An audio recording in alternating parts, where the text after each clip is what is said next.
अगर यहां पर जी आर आ रही है तो केस थोड़ा क्रिटिकल है, अगर यहां पर जी आर नहीं आ रही तो केस बहुत सीधा है। ट्रिगर तो पहले से नहीं हो रहा था या हो रहा था? तो चार्जिंग पे तो हो रहा था ना, तो वहीं से फिर से देखना है, जैसा था वैसे ही करना है फोन को दोबारा से चेक। कितना परसेंट दिख रही बैटरी? 19%। जीरो रिमेनिंग का मतलब ये होता है कि यहाँ पे परसेंटेज आनी बंद हो जाती है।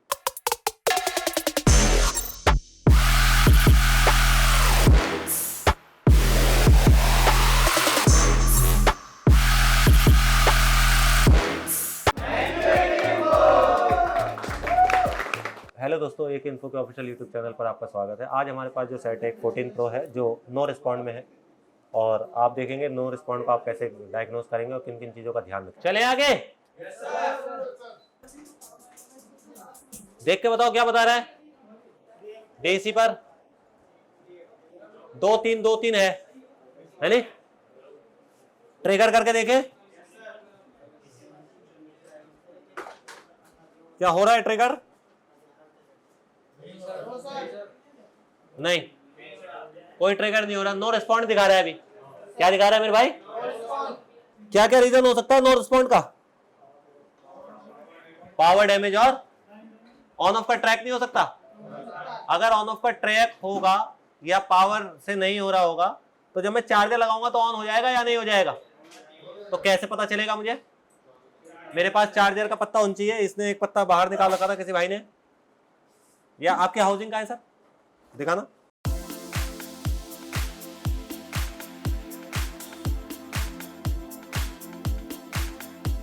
चलो मैंने चार्जर लगाया, देखना डीसी में करंट उठ रहा है या नहीं उठ रहा है? उठ रहा है। यहां पर देखना एप्पल लोगो आ रहा है या नहीं आ रहा है? आ रहा है। तो यानी इसका वो वाला ट्रिगर तो काम कर रहा है जो पावर सीपीयू से, सॉरी चार्जिंग आईसी से पावर आईसी तक जा रहा है। टच भी काम कर रहा है। अब एक तो हमें ऑन ऑफ चलाना है इसका। कौन सा वाला? बटन वाला। कस्टमर चार्जर से तो बार बार ऑन नहीं करेगा, एक तो वो चलाना है पहले। उसके बाद इसमें एक कंप्लेंट और बता रहे हैं। क्या बता रहे हैं भाई इसमें कंप्लेंट? दूसरी बैटरी क्या जीरो रिमेनिंग पे रहती है, तो वो अभी देखते हैं। चलो जी, अभी हमारा बिटमैप पर, बट उससे पहले फिजिकली बोर्ड को देख लेते हैं। कुछ आपको ऐसा दिख जाए जिससे आपको खुद ही पता चल जाए, मेरे दिखाने की जरूरत ना पड़े, ऐसा भी तो हो सकता है। चलो देख लो, बोर्ड इधर से या उधर से कहीं से फिजिकली कोई छेड़ा हुआ नहीं है अभी तक, है या दिख रहा है छेड़ा हुआ? नहीं, कहीं से कुछ छेड़ा वेड़ा हुआ तो नहीं है। लेकिन क्लाइंट की कंप्लेंट ये है कि इसका एक तो ऑन ऑफ बटन काम नहीं कर रहा, उसने पत्ता बदल दिया इसका। तो यहाँ पर इसका ऑन ऑफ बटन है, कैसे पता चलेगा? हम बिटमैप पर जा रहे हैं। ऑन ऑफ बटन के लिए ये आ गए हम 14 प्रो पर। बटन ढूंढना है, साइड बटन मिला किसी को? साइड ये आएगा, इस पर 1.8 वोल्टेज आएगा बैटरी लगाने पर या डीसी लगाने पर। अगर आपकी पावर आईसी वॉल्यूम वो ऑन ऑफ बटन तक वोल्टेज पहुंचा रही होगी तो। समझ पा रहे हैं क्या बोल रहा हूं मैं? इसके बीच में देखिए कोई कंपोनेंट लगा हुआ दिख रहा है। ये कंपोनेंट एक एफएल लगी हुई है, तो अगर एफएल डिस्कनेक्ट हो जाएगी तो यहां पर तो जीआर रुक जाएगी या नहीं रुक जाएगी? तो यहां से तो ट्रिगर हो जाएगा या नहीं हो जाएगा? तो अभी हम यहां से देख लेते हैं, यहां से पीछे क्या है। यहां से पीछे देखो पावर आईसी है। पावर आईसी अगर सही लगी होगी तो यहाँ पे जीआर निकालेगी पावर आईसी अपनी। कितनी? 805। अब अपने को ये देखना है कि क्या यहाँ पर 805 जीआर है या नहीं है। पहले सही हो गया, यहां तक समझ में आ रहा है? अब अगर यहाँ पर 805 जीआर नहीं है तो मैं क्या कर सकता हूं? पीछे देखूंगा, इस कैपेसिटर पे भी देख सकता हूं। अगर ये कैपेसिटर नहीं है और वहां पे प्रिंट ही प्रिंट है तो प्रिंट पे भी आ सकती है या नहीं आ सकती है? आ सकती है। देखो किसने ना यहाँ पर खेल कर रखा है, उसने भी कुछ खुजली की है। अगर यहाँ पर जीआर आ रही है तो केस थोड़ा क्रिटिकल है, अगर यहाँ पर जीआर नहीं आ रही तो केस बहुत सीधा है। चलें आगे। दिखाई दे रहा है मल्टीमीटर? इस वाली पिन पर चाहिए अपने को। आ रही है? क्या मतलब है इसका? लाइन तो ओके है। अब मैं ये देख लेता हूँ डीसी लगा के क्या वोल्टेज भी आ रहा है। मीटर को मैंने 20 वोल्ट पे किया है, क्या नहीं आ रहा है? वोल्टेज नहीं आ रहा है जी। यहाँ देखें, यहाँ पर भी वोल्टेज नहीं है, यहाँ भी वोल्टेज नहीं है और यहाँ भी वोल्टेज नहीं है। इसका क्या मतलब है? पावर आईसी से अंदर से ही सर्किट जो है वो वोल्टेज बनाना क्या कर चुका है? बंद कर चुका है। तो जीआर क्यों आ रही है? ये बता रही है जीआर के वो आईसी वहां पे जुड़ी हुई है। क्या बता रही है मेरे भाई? जुड़ी हुई है तो आईसी का अटेंडेंस बता रही है कि जीआर आपको मिल रही है वहां पर। इससे ये तो पता चल रहा है कि आईसी बोर्ड पर लगी हुई है उधर। लेकिन अगर आईसी सही होगी तो वो वोल्टेज बनाएगी अपने। जब वो वीडीडी मेन लेगी तो उसका एक एलडीओ बना के 1.8 कहां पे भेजेगी? आपके ऑन ऑफ बटन पर। किस पर भेजेगी यार? तो अभी आपका जीआर से ये तो बता रहा है कि वो तार वहां से वहां तक जुड़ा हुआ है, लेकिन उस तार पर वोल्टेज नहीं आ रहा है। वोल्टेज कोई कंपोनेंट या तार नहीं बनाएगा, वोल्टेज बनाएगी वो आईसी, जिस आईसी से जुड़ा हुआ है। तो अपने को पहले ये देखना है कि यहाँ पर वोल्टेज नहीं आ रहा, जो कि अभी हमने देखा, तो हमें वोल्टेज वहां पर नहीं मिला। क्या करें आप? जल्दी बताओ। इसकी पावर आईसी होगी चेंज। क्या होगी मेरे भाई? पावर आईसी चेंज करनी पड़ेगी अब आपको इसकी।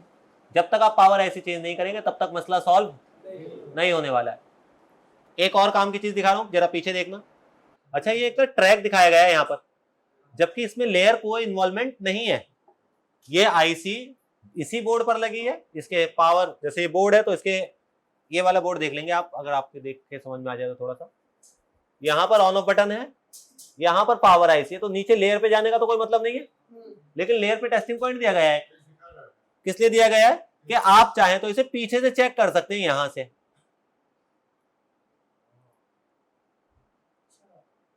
समझ आ रही है मेरी बात? किस किस को समझ में आ गया? यहाँ पर ये क्यों दिया गया है? ये टेस्टिंग पॉइंट दिया गया है। ऐसे यहाँ पर आपको कई चीजों के टेस्टिंग पॉइंट मिल जाएंगे। डिस्प्ले का मिल जाता है, सिम का मिल जाता है, लाइट का भी मिल जाता है। तो ऐसे टेस्टिंग पॉइंट कंपनी बना के देती है, जबकि इसमें लेयर इन्वॉल्व नहीं है। लेकिन अगर आपने सही से लेयर नहीं जोड़ी और ये वाली बॉल, जैसे मान लीजिए चार्जिंग की बॉल है, ये वाली बॉल आपकी लेयर पर भी होगी और आपकी लेयर ऐसे जोड़ने में सप्लाई और ग्राउंड जुड़ जाए तो क्या होगा? शॉर्ट हो जाएगा। तो उस कंडीशन में क्या होगा? जब आप चार्जर सेट को अलग करा करेंगे तो चार्जिंग होने लगेगी। जैसे बोर्ड को फिर से जोड़ेंगे तो चार्जिंग क्या हो जाएगी? बंद हो जाएगी। अगर ये टच का होगा तो टच बंद हो जाएगी, अलग करूंगा तो चलने लगेगी। डिस्प्ले का होगा तो, समझ पा रहे हैं क्या बोल रहा हूं मैं? तो ये जो है टेस्टिंग पॉइंट दिए गए, कई बार तो ये फायदा देंगे, कई बार आपको ये नुकसान भी दे सकते हैं।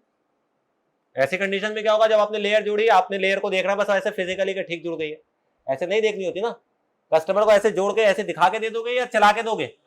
चला के देंगे। तो कई बार हम सोचते हैं यार लेयर जोड़ी मैंने तो पहले तो टच चल रहा था, अब लेयर जोड़ते टच चलना बंद हो गया। तो ऐसे टेस्टिंग पॉइंट की वजह से भी ऐसा होता है। चले क्या अब हम आगे? अच्छा, मॉडल दूसरा नहीं है, वहां पे स्टिकर लगा हुआ है। मिल गया भाई? बताइएगा कौन सा वाला है, हम इसे ऐसे रख देते हैं। ये वाला सबसे पहला हम डीसी लगाते हैं, कोई रिस्पॉन्स? वो हमें ही पता है क्योंकि वोल्टेज ही नहीं निकल रहा है। किससे? पावर आईसी से। ऐसी कंडीशन में कई बार कस्टमर के सेट को स्वैप तक का करना पड़ जाता है, क्योंकि अगर आपने पावर निकाली और आपने बक बक सारी हिला दी एकदम, तो क्या हो गया? तहलका। अब तहलका ऑमलेट के साथ क्या होगा? स्वैप। तो कई बार कस्टमर का सेट बंद मिलता है, कई बार कस्टमर का सेट ऑन भी मिलता है, जैसा भी ऑन है। हालांकि इसमें बेचारा भी वो कुछ कर तो पाएगा नहीं। कौन सा ऑन होता है? चार्जर लगाता है तो चार्जिंग नहीं होती है, वैसे ऑन नहीं होता है। तो एक खुशी तो है कि उसे मेरे पास सेट है, वो चालू है, लेकिन वो यूजलेस है अभी उसके लिए। और मैंने अक्सर देखा है, जिस फोन को आप बोल दोगे ना कि डेड हो जाएगा, वो नहीं होता है, क्योंकि उसमें कस्टमर ने क्या बोल दिया होता है? हाँ। जिसको आप बोलोगे ना भाई ये बंद नहीं होगा, वो अक्सर छोटे छोटे काम में भी कई बार क्या होता है? डेड होता है। इलेक्ट्रॉनिक्स है ये। सबसे पहले 4000 कमाने के लिए सेफ जरूर खेलना है। ऐसा नहीं कि 4000 कमाने के लिए घर बार बिकवा रहे हो, अपना दुकानें बंद करके भाग रहे हो दुकान दूसरी दुकानों, ऐसा नहीं करना है।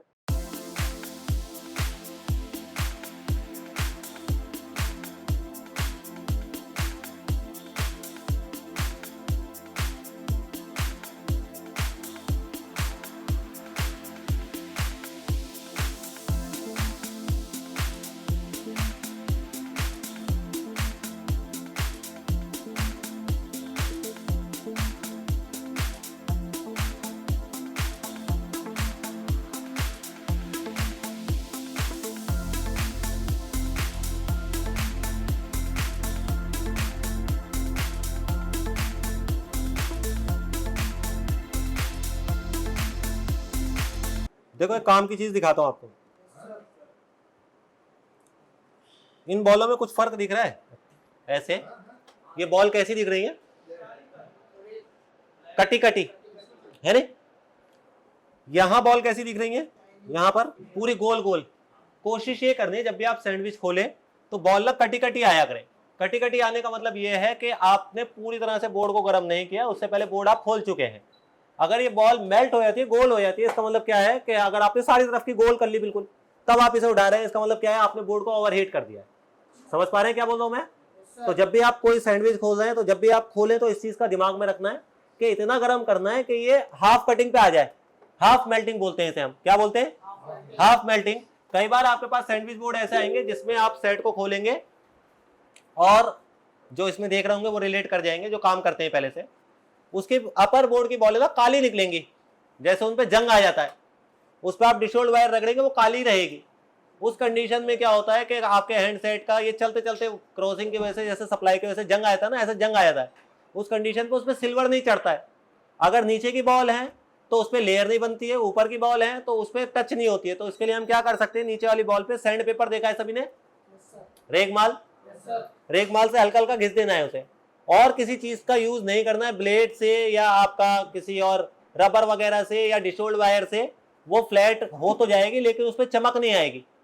समझ आ रही है मैं क्या बोल रहा हूँ? ऐसा आपके पास 12 या 13 के मॉडल ज्यादा देखने को मिलेंगे जो बड़े वाले बोर्ड हैं। छोटे वाले बोर्ड जो हैं, जो साइज स्क्वायर वाले हैं, इनमें कंप्लेंट्स कम है, बड़े वाले में ज्यादा है। तो कई बार आपके पास कस्टमर आएगा जिसका बोर्ड जो है बेसबैंड नहीं दिखा रहा होगा या वाईफाई नहीं आ रहा होगा, आप उसका बोर्ड खोलेंगे तो आपको अगर काले काले पैड दिख रहे हैं, इट मीन उसकी लेयर में जो है वो कार्बन था। आप इसे प्रॉपर करेंगे तो इसका बेसबैंड या वाईफाई आ जाएगा अपने आप। समझ आ रही? चलें आगे। पहले तो ये देख लें इसके फजीता तो नहीं हो गया है, क्या मतलब डेड तो नहीं हो गया, शॉर्टिंग तो नहीं आ गई किसी तरह की।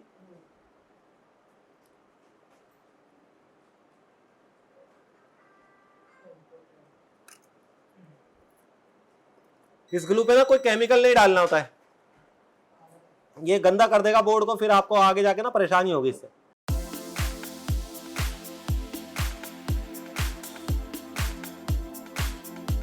तो दो है, दो ही था है। ट्रिगर तो पहले से नहीं हो रहा था या हो रहा था?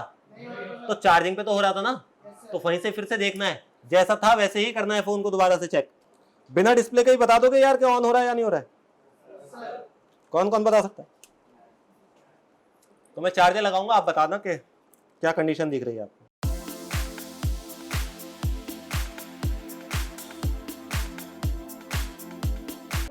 हो रहा है भाई, जैसा था वैसे ही अभी बोर्ड। अब हम इसमें आगे का काम करेंगे। देखो सारा खेलना बस हाथ का है, बस ऐसा कुछ नहीं कि ये टूल या वही टूल। मैं ये कह रहा था भाई कि क्या होता है ना, ये टूल तो एक अलग चीज है, लेकिन अगर वो टूल अगर मोटा है, जैसे आपका कटप्पा ज्यादा मोटा है और आप उसे नीचे तक लेके जाएंगे तो कंपोनेंट की जगह बनाएगा ही ना। तो आपको पहले देखना पड़ता है कि वहां पर इतना स्पेस है या नहीं है कि आपका टूल जो है वहां पे जाएगा या नहीं जाएगा। इसीलिए मैंने नया मांगा है ब्लेड। नया ब्लेड जो होता है आगे से नोक होती है इसमें, तो ये शार्प होता है थोड़ा सा, तो ये जल्दी काम करता है। इसके कंपैरिजन में अगर आपका कटप्पा थोड़ा सा बारीक है तो वो भी यूज कर सकते हो आप। सिर्फ आपको देखना होता है। टूल का मतलब ये नहीं कि टूल खरीद लिया तो अपने आप काम होने लगेगा। काम तो किसमें है? हुनर है आपके हाथ में। टूल आपकी हेल्प कर सकता है। अच्छा टूल होगा तो अच्छा काम होगा, खराब टूल होगा तो थोड़ा और गंदा काम होगा।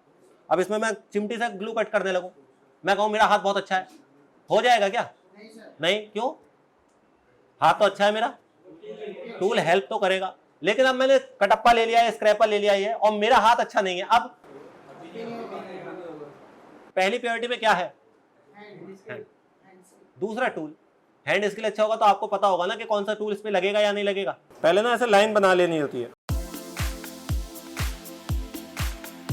छोटी छोटी बातें लेकिन मोटी बातें। सॉरी शक्तिमान। कौन कौन है 90s किड्स?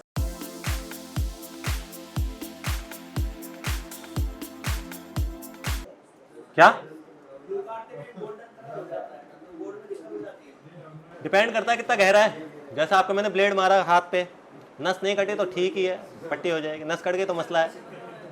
हाँ नहीं, वो देखना पड़ता है कि कहाँ तक बैठ गया वो। अगर पहली लेयर तक बैठ गया तो फिर तो ट्रैक कट गया। 100% तो कभी भी ग्लू काटना ही नहीं होता है। 100% कभी नहीं काटते हम ग्लू, हम काटते हैं 70-80% ग्लू। 100% काटने में अक्सर ज़्यादातर बंदा जो नया होता है उसे पता ही चलता है, वो बोर्ड पे भी निशान मार लेता है। तो आप ये ऐसा नहीं है कि किसी किताब में लिखवा दूं मैं, देख काम करते करते आपको धीरे धीरे पता चलने लगेगा कि बोर्ड पे चल रहा है या फिर ग्लू कट हो रहा है। उसके लिए ना बार बार काम करना पड़ता है। अच्छा वैसे हमें ना इसकी पावर आईसी चेंज ही करनी है। क्या करनी है? इसे नहीं लगाएंगे हम, हमें डायरेक्ट नहीं लगानी है इसमें पावर आईसी। बट फिर भी हम कोशिश कर रहे हैं कि इसकी पावर आईसी ना टूटे, इसे ओके निकाल लें। आप बताओ ना क्यों नहीं कर रहे हम रिवॉल्व? कौन कौन किस किस को समझ में आ रहा है रिवॉल्व करके डन नहीं होगा ये? अरे भाई अगर वहां पर ऑयल होता ना, कहां पर? कनेक्टर पर, तो हमें पता चल जाता आईसी की बॉल डिस्कनेक्ट है, तो हम रिवॉल्व करके डालते चल जाती। अभी क्या है, ओएल है क्या वहां पर, फिर जीआर तो है वहां पर। जितना अच्छा लेकिन ये ग्लू कटा हुआ होगा ना, उतनी जल्दी आपकी पावर आईसी बाहर आ जाती है।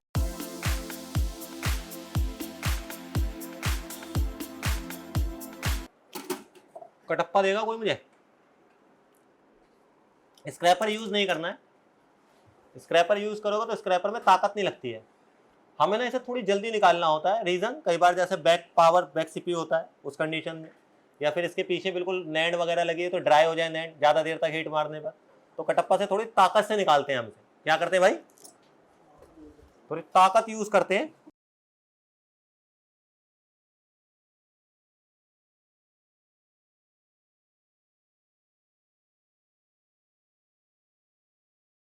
अभी देखो पावर भी दिखेगी आपको, तो हाफ बॉल मेल्टिंग दिख रही होगी, नजर आ रही है? ऐसी नहीं कि गोल मेल्ट हो जाए पूरी। तो इससे हमें ये पता चल रहा है कि जब हमने पावर निकाली तो हमारी हीटिंग नीचे नहीं गई है, इतनी हीट हुई है कि पावर की बॉलें मेल्ट हुई और हमने उसे झटके से क्या कर दिया, हटा दिया। समझ आ रही है मैं क्या बोल रहा हूं? अच्छा जी, पहला काम ये करना है, आपने कॉर्नर कॉर्नर देखने इसके ग्लू ग्लू के। किस किस को नजर आ रहा है? यहाँ देखेंगे तो हल्का हल्का ग्लू दिख रहा होगा मुझे, यहाँ पर ये जगह पर है नहीं। इस ग्लू को हटाना है, फिर से टेम्परेचर 250 पे चले जाना है। कोशिश करें 250 से भी अगर नीचे काम हो पा रहा है तो कर लें। आसान लगता होगा जब हम करते होंगे, है नहीं? बहुत आसान लगता होगा, लेकिन रिपेयरिंग आपको लाइव पे ही करनी है, तो इसलिए प्रैक्टिस करते रहेंगे तो ये ऐसे ही हो जाएगा आपका हाथ। हमारा भी आपकी तरह था हाथ भाई। किस किस को पावर आईसी निकालनी समझ में आई? वैसे सबसे ज्यादा टफ जो है आपके पास ही बोर्ड है उसका, जिसकी सबसे ज्यादा टफ है पावर आईसी निकालना, आईफोन 11 सबसे ज्यादा टफ है, उसकी अक्सर टूट जाएगी आपसे पावर आईसी। चैलेंज है आपको निकाल के देखना बिना तोड़े।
पहले ही देखना है कि हमारा कोई, जब जैसे भी हमने हीट वीट मारी है तो कोई कंपोनेंट की वजह से या हीट लगने की वजह से बिफोर पावर तो नहीं चला गया है। जब बिफोर पावर 0 होगा तभी आपको आईसी लगानी है। 0 है भाई, है नहीं? यानी अब हम पावर आईसी लगा सकते हैं, ट्रिगर तो नहीं कर सकते ना इसे, या कर सकते हैं? कोई है ऐसा समझदार बिना पावर के कोई ट्रिगर करने लगे बोर्ड को? ट्रिगर कब होगा? जब पावर आईसी लगी होगी, ठीक है? नहीं, इसे को ना डायरेक्ट नहीं लगाना है। ये आईसी जो है 217 से रिवॉल्व होकर आई हुई है, तो ये लगाने में थोड़ा समय ज़्यादा लगेगा, उसमें कंपोनेंट हिल जाएंगे, बक में से शोल्डर वोल्डर बाहर आ जाएगा, तो हमने इसे मीडियम शोल्डर में करना है। नहीं 83, 38 तो बहुत वैसा हो जाएगा, उसमें पावर आईसी जैसे बोर्ड गर्म हुआ करेगा ना, छोड़ जाया करेगी, क्योंकि 2 एम्पियर 2.5 एम्पियर तक तो जाता ही है बोर्ड। हाँ, मीडियम शोल्डर यूज करना है 183 का।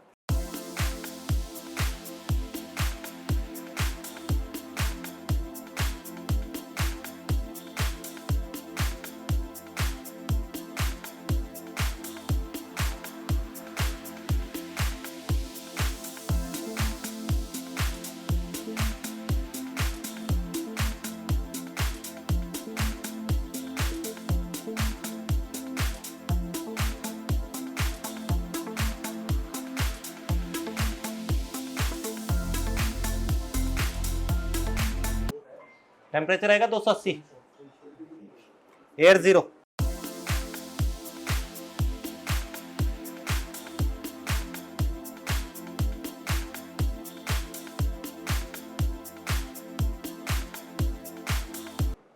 थोड़ी सी जब फ्लक्स निकल जाए तो एयर बढ़ा सकते हैं आप।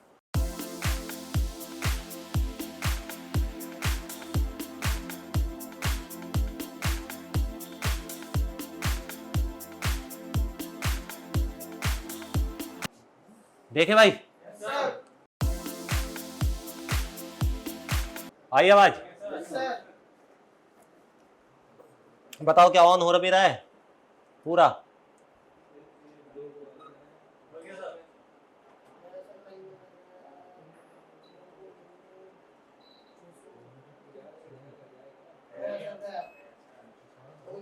कहाँ अभी क्या ठीक हो गया इसका? ऑन ऑफ बटन ठीक हो गया। अभी मैं वोल्टेज भी दिखाता हूं आपको, ऑब्वियस है वोल्टेज आ ही रहा होगा जब तो ट्रिगर हुआ है। कितना वोल्टेज आएगा? मैक्स।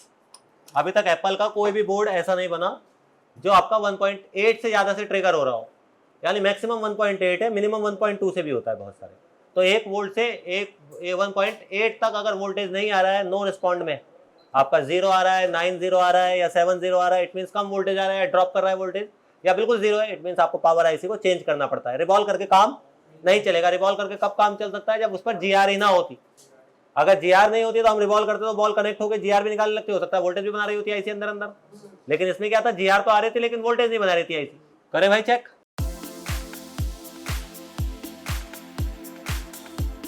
आ रहा है 1.2 आ रहा है, ठीक है। तो ये जरूरी नहीं 1.8 आएगा, उस पर लिखा हुआ है। मैंने बोला 1 वोल्ट से 1.8 के बीच में ट्रिगर होता है किसी का भी, 1.5 भी होता है, 1.2 भी होता है, 1.8 भी होता है, ठीक है। किस किस को यहां तक समझ में आ गया नो रिस्पॉन्ड में? स्क्रीन भी लगा के देख ले, कभी मीपी वीपी गायब हो गई उसकी। फिर इसकी चार्जिंग भी चलानी है अपने को अभी।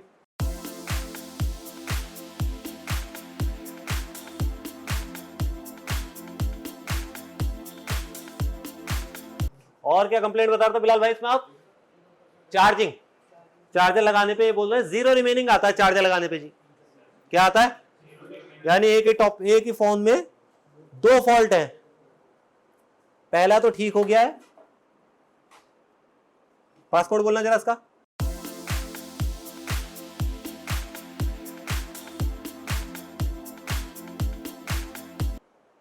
एक काम की चीज बोल दूं,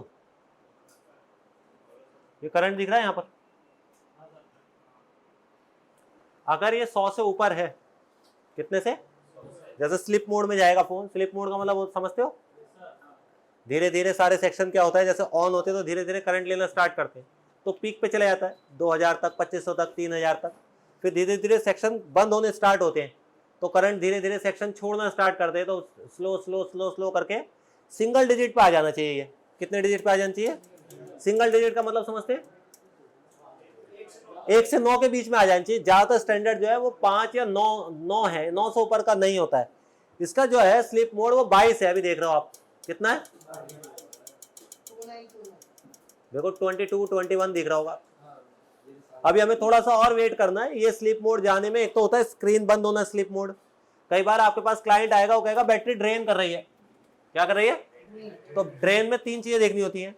एक तो उसका करंट जो है वो बिफोर में 0 चाहिए अपने को। किसमें? बिफोर में कितना चाहिए? 0। उसके बाद जब मैं उसे ट्रिगर करूंगा तो ये 3 डिजिट से स्टार्ट नहीं होनी चाहिए, जैसे 250 से या 200 से, जैसे आईफोन 7 कई बार U2I से खराब उनसे होता है। और तीसरा, जब वो स्लिप मोड में जाएगा तो 2 डिजिट रह जानी चाहिए, 3 डिजिट नहीं होना चाहिए। बड़े मॉडल जो है वो थोड़े से और हैं, वो कम है, उसमें क्या है स्टैंड बाय में हो सकता है 5 मिली एम्प 7 मिली एम्प रह जाए। जैसे 14 प्रो का जो है स्टैंडर्ड जो है वो 5 मिली एम्प है। बट इसमें कई बार क्या होता है कि जैसे आपने बोर्ड पे काम किया है या फिर बोर्ड में स्क्रीन लगा रखी है, जैसे स्क्रीन कॉपी लगा रखी है, तो इसका कंजप्शन होगा, नहीं समझे, ये स्क्रीन कॉपी लगी है तो कॉपी कंजप्शन का भी, कॉपी स्क्रीन का भी कंजप्शन होता है। तो इसका ट्रिगर जो है वो 20 है। अगर ये 100 होगा, कितना होगा, तो इसमें रखे रखे बैटरी ड्रेन होनी ही होनी है। शायद आपकी समझ में नहीं आई, तुम्हारी आई भाई, तुम्हारी भी नहीं आई, किस किस के समझ में आई वैसे? ड्रेन में 3 चीजें देखनी होती है, बिफोर जीरो, बूट नॉर्मल और स्लिप मोड सिंगल डिजिट या at least double digit. Triple digit तो होने ही नहीं चाहिए। ट्रिपल डिजिट का मतलब क्या है कि 100 200 250 पे कूदे जा रहा है बस ऐसे। उस कंडीशन में आपका जो है स्लिप मोड वो नॉर्मल नहीं है। उस कंडीशन में क्या होगा कि आपका फोन जो है रखे रखे, जैसे आप जेब में रखोगे फोन हीट हो रहा होगा, जेब में रखे रखे। कस्टमर कहेगा मैं नई बैटरी डलवाता हूँ, आपको कोई चार्जिंग ऐसी खराब है, आपको कोई बैटरी खराब है, चार्जर खराब है, कुछ नहीं खराब है, आपको स्लिप मोड देखना है। लेकिन स्लिप मोड देखने के लिए आपने बोर्ड में कोई चीज नहीं लगानी होती है। कोई चीज का मतलब ना कोई कैमरा, ना कोई स्क्रीन, ना कुछ, सिर्फ बोर्ड का करंट देखते हैं पहले हम। तो जैसे ही मैंने इस पे स्क्रीन लगा रखी है तो उसका 22 आ रहा है, अगर मैं स्क्रीन हटाऊंगा तो हो सकता है और ज्यादा नीचे चला जाए। इनका पहले कंप्लेंट ये थी कि इसमें चार्जिंग भी नहीं होती, 0 रिमेनिंग आता था। और अब मैं आपको दिखा देता हूं क्या डीसी में फॉलो हो जाएगा। इस डीसी में ना देखो 2 अडेप्टर और दिख रहे होंगे यहाँ पर, ये एक इसमें यूएसबी है और एक सी है। सी लगाऊंगा मैं यहाँ पर, तो जब चार्ज करेंगे ना हम स्टार्टिंग में 50% तक जब चार्ज होगा ये फोन, तो यहाँ पर 5 वोल्ट की जगह 9 वोल्ट में कन्वर्ट हो जाएगा। ये कितने वोल्ट में कन्वर्ट हो जाएगा? 9 वोल्ट में। इसका मतलब फास्ट चार्जिंग चार्ज हो रहा है। अभी जो है मैंने इसे उस पर लगा रखा है यूएसबी पर, तो सिर्फ ये आपका फोन जो है वो इधर दिखा देगा 2 वोल्ट 2 एम्पियर तक। दिख रहा है क्या आप सभी को? अगर मैं फास्ट चार्जर लगाता वहां पर पीडी पर, तो ये फास्ट चार्जिंग पे भी चल पड़ता। इस डीसी में फास्ट चार्जर भी है और इस डीसी में यूएसबी चार्जर भी है, दोनों ही है इसके अंदर। तो अभी हमारा फोन भी चार्ज हो रहा है। यहां पर देखेंगे तो आप परसेंटेज भी आ गई है इसकी। कितना परसेंट दिख रही है बैटरी? 19%। 0 रिमेनिंग का मतलब ये होता है कि यहाँ पे परसेंटेज आनी बंद हो जाती है। क्या आनी बंद हो जाती है भाई? परसेंटेज आनी बंद हो जाएगी। उस कंडीशन में आपका चार्जर लगाने पर चार्जिंग नहीं होगा। अब ये किस किस वजह से आएगी? 3 रीजन हो सकते हैं जो हम अगली वीडियो में बात करेंगे। अगर कमेंट मिले हमें जितने हम चाह रहे हैं, अगर कितने कमेंट डाल दे भाई इसमें, कितने कमेंट होने चाहिए, कितने कमेंट होने चाहिए? अबे रीच के हिसाब से बात करते हैं, रीच के बात हिसाब से 25 कमेंट।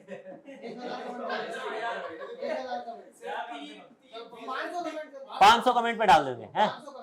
500 कमेंट आए तो फिर जरूर डालेंगे वो वाली। देखते हैं अगर आप डाल दो 500 कमेंट तो डाल दूंगा। अच्छा जी देखो अब इसमें चार्जिंग भी परसेंटेज बढ़ने लगी है। समझ में आया क्या क्या किया हमने इसमें? इसमें लाइव आपने सीख लिया पावर आईसी से कैसे कैसे आप रिपेयरिंग कर सकते हो अगर आपके पास नो रिस्पॉन्ड में कोई सेट आता है तो जैसे कि अभी आपने देखा कि अगर आपके पास भी नो रिस्पॉन्ड में कोई सेट आता है तो इसी तरह से आप भी पावर आईसी वगैरह के वोल्टेज चेक करके उसे डायग्नोस कर सकते हैं। हम कई दिनों से नोटिस कर रहे हैं कि हमारी वीडियोस पे कमेंट कम है। अगर आपको वीडियो पसंद आती है तो प्लीज़ उस पर कमेंट जरूर डाला कीजिए। मिलते हैं अगली वीडियो में। Thank you.